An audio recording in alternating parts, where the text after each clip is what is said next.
Assalamualaikum warahmatullahi wabarakatuh. Bismillahirrahmanirrahim. Alhamdulillahirabbil alamin. Salatu wassalamu ala asyrafil anbiya wal mursalin. Sayyidina wa habibina wa qurrati ayunina Muhammadin wa ala alihi wa ashabihi ajma'in. Wala hawla wala quwwata illa billahil aliyyil azim wa ba'du. Para pemirsa, khususnya para santri dan alumni Pondok Pesantren Salafiyah Syafi'iyah Air Mata, dan para simpatisan yang saya cintai, alhamdulillah kita sampai saat ini dengan Allah Subhanahu wa taala masih diberi kesempatan untuk meneruskan pengajian ini, ngaji kitab hadis Bulughul Maram. Mudah-mudahan dengan adanya pengajian atau ngaji secara online tidak mengurangi turunnya berkah dari Allah Subhanahu wa taala kepada kita sekalian, sehingga kita hidup selalu diberi berkah oleh Allah Subhanahu wa taala. Amin, Allahumma amin. Para pemirsa dan para santri alumni sekalian,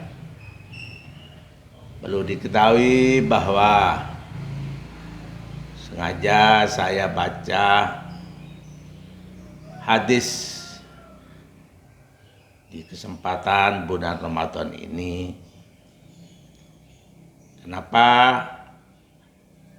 Karena supaya tidak terlalu melebar pembahasannya. Karena kalau langsung baca kitab fikih, terjadilah ara'ul ulama, pandangan pendapat para ulama. Di sana terdapat ikhtilaful ulama. Walaupun kita menganut, yang kita anuti itu adalah di para madhab yang 4, yaitu Hanafi, Maliki, Syafi'i, Hambali. Maka tetap tidak menutup kemungkinan di sana banyak terdapat beberapa pendapat yang berbeda. Karena masa beliau-beliau itu berbeda pula. Sebagaimana saya sampaikan bahwa dalam hadis yang wajib dikeluarkan zakatnya cuma ada dari 4 golongan barang. Dari masalah tumbuh-tumbuhan itu cuma ada 4, yaitu jagung, gandum, kurma, anggur. Dan tentang masalah hadrawat atau bakilla, itu tidak diwajibkan zakat. Namun dalam mujtahidin itu berbeda pendapat. Seperti yang saya terangkan, saya yang tulis dalam skripsi saya itu cenderung lebih menganut kepada Imam Ahmad pada waktu itu, karena Imam Ahmad memandang hadis fi masaqatis sama al-usyub, dalam suatu apa saja yang disiram oleh air hujan harus mengeluarkan zakatnya 1/10 atau 10% atau 1/10. Sedangkan ulama-ulama seperti yang diikuti kita, Imam Syafi'i, itu tetap itu pada hadis yang 4 itu saja, dan Imam Ahmad segala hasil bumi itu harus dikeluarkan zakatnya. Tepat sekali, ketika masa sekarang para petani yang banyak menghasilkan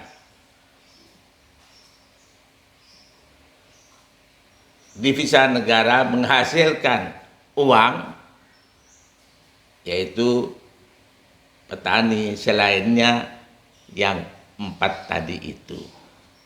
Apalagi kalau di Indonesia kita nanam kurma, insya Allah seumurnya tidak wajib zakat karena kurmanya tidak berbuah.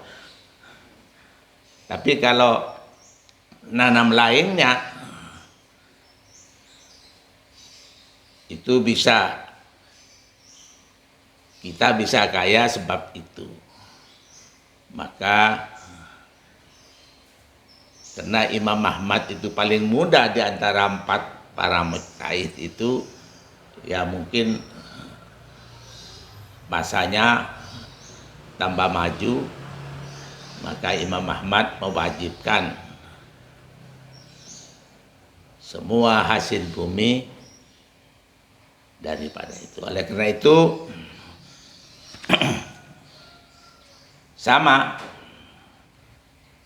dengan yang ada pertanyaan tadi kepada saya, bagaimana Kiai? Ada pendapat bahwa ustadz dan kiai tidak boleh menerima zakat fitrah. Saya tanya, itu apa ada hadisnya, ada Quran? Enggak, itu pendapat pendapat di fikih. Oh iya, saya bilang kalau fikih memang iya, karena yang dikatakan fikih itu adalah ilmu yang dihasilkan oleh ijtihad para ulama. Ijtihad itu adalah mengerahkan akal pikiran untuk mencari hukum yang sesuai, yang pengambilannya itu dari Quran dan hadis. Jadi para mujtahidin itu ngambilnya tetap daripada Quran dan hadis. Yang dihasilkan itu namanya fikih. Tentu kalau itu tentu ada pendapat yang berbeda. Lain dengan Quran dan hadis. Kalau sudah nas Quran dan hadis itu bukan fikih namanya. Maka yang kemarin saya terangkan adalah juga pendapat ulama. Bahkan saya melihat di tafsiran dari para tu'matun lil masakin. Zakat fitrah itu adalah sebagai pensucian daripada orang Islam. Jadi pensucian dari dosa, khususnya dosa-dosa kecil. Itu kalau itu masih dikejar, kenapa bayi Kiai kok wajib zakat? Kan bayi belum punya dosa. Itu karena sudah ada nas, tidak kefikir lagi, maka nas yang dari Rasulullah, semua orang muslim besar, kecil, bahkan budak sekalipun itu wajib, maka tidak ada yang menentang itu. Walaupun dalam hadis ada tuhratun, ada mensucikan kepada orang Islam, sedangkan bayi itu belum punya dosa, apanya yang disucikan. Jadi tidak ditanyakan begitu. Maka dalam lafaz tu'matun lil masakin, sebagai makanan bagi orang miskin, itu memang ulama-ulama jumhur mengatakan itu untuk orang miskin. Tapi wadahaba akharun ila annaha kazakat tusrafu fi thamaniyatir asnaf. Itu pendapat-pendapat ulama yang lain. Ila annaha, sungguhnya zakat fitrah kazakat, seperti zakat yang lain. Tusrafu fi thamaniyatil asnaf, dipergunakan, diberikan kepada golongan yang 8. Jadi di enam as-sadaqat wa tansis, dalam itu ala ba'dil asnaf la yalzamu minhu takhsis fa innahu qad waqa'a dzalik fi zakat. Sesungguhnya tansis di dalam enam as-sadaqat itu tidak menghasilkan, tidak tetap takhsis di sana tetap digunakan untuk masrafuz zakat. Inilah pendapat.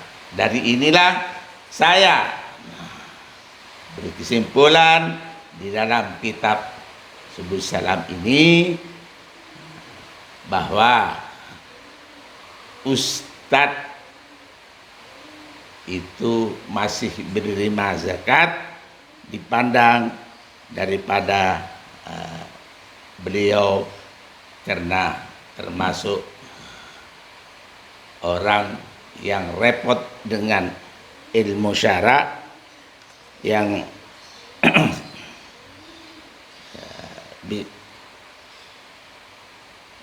melaksanakan, mempunyai tugas fi masalihil muslimin, fi masalihil muslimin.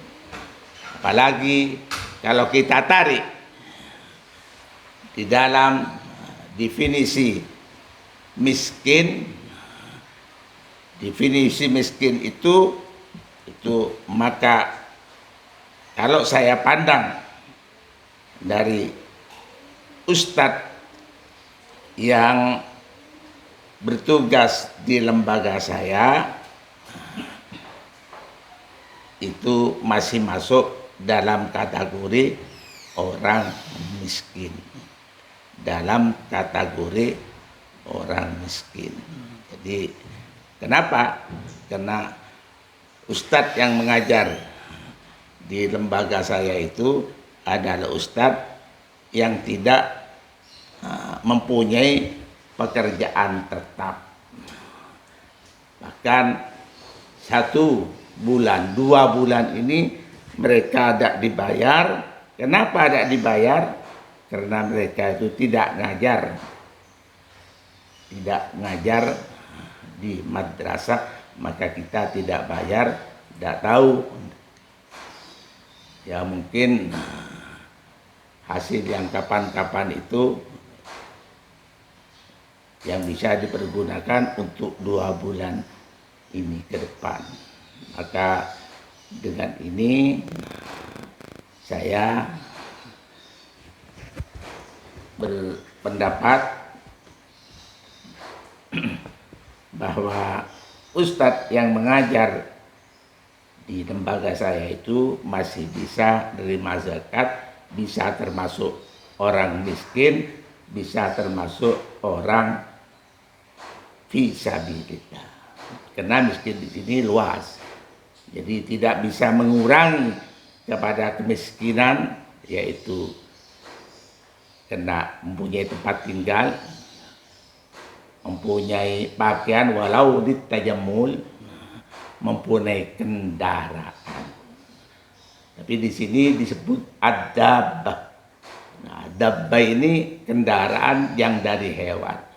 Kalau kendaraan yang dari hewan, yang umum itu adalah kuda. Sedangkan kuda itu harganya juga bermacam-macam.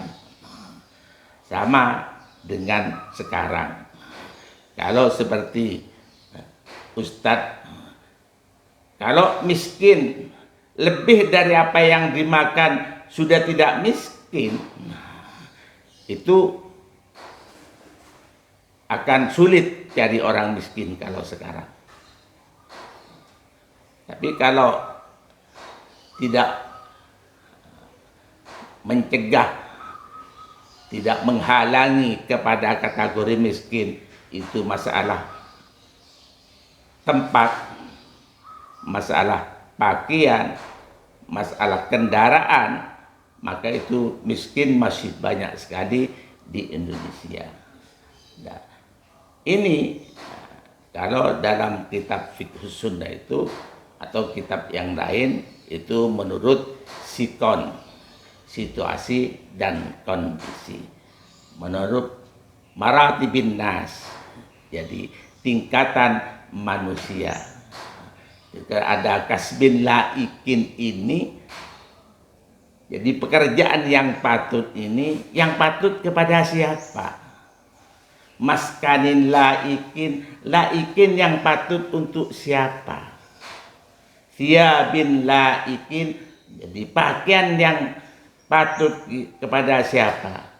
Dabatin laikatin, jadi kendaraan yang patut kepada siapa? Jadi kalau orang tua umpamanya suruh di lain kecamatan jalan kaki, ya sampai di madrasah tidak ngajar, paling tidur. Karena patutnya itu pakai kendaraan. Kendaraan ya minim kalau sekarang pakai sepeda motor. Maka dengan punya sepeda motor itu tidak mengurangi kepada kategori miskin. Atau umpamanya ada ustadz tua, ya, katakan seperti saya, tua masih berpenyakitan, suruh keluar kecamatan, jangankan naik sepeda motor, mobil carry aja ya, sampai ke tempat itu tidak bisa ngaji, paling batuk. Maka laikin yang patut untuk saya, ya mobil yang patut untuk saya.